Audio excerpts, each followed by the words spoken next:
మూడు లోకాలు నిండిపోయిన రూపంగా చూడేస్తున్నాడు, మానవుడిగా ఉన్నాడు. వీడు విశ్వరూప దర్శనం చూస్తున్నాడు.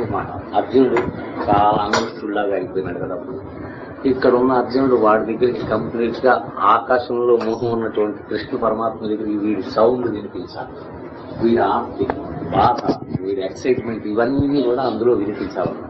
ఆ వినిపించే స్టైల్ ఎలా చేస్తే బాగుంటుంది, దానికి వారం 10 రోజులు హాస్పిటల్లో ఉండి ఆలోచిస్తే 24 గంటలు అది తీసుకున్నప్పుడల్లా ఏడుపు వస్తుంది తప్ప నాకు పాట రాదు. ఇమాజినేషన్ చేయటం నా వల్ల చాలా. ఆఖరి మొత్తానికి 1 డే నైట్ 2 o'clock నేను కూర్చున్నాను. కరెక్ట్గా వచ్చేసింది. ఆ వచ్చినట్టుగా ఇప్పుడు రికార్డింగ్స్ లో కూడా ఆ ఎఫెక్ట్స్ అన్ని వాళ్ళు సౌండ్ ఇంజనీర్స్ వాళ్ళు నాకు కోఆపరేషన్ చేసి చక్కగా చేస్తే డెఫినెట్ చాలా థ్రిల్లింగ్ గా ఉంటుంది. ఒక్కటి విన్నింగ్ కోసమే. అదొకటి లాస్ట్ లో ఈ సర్వే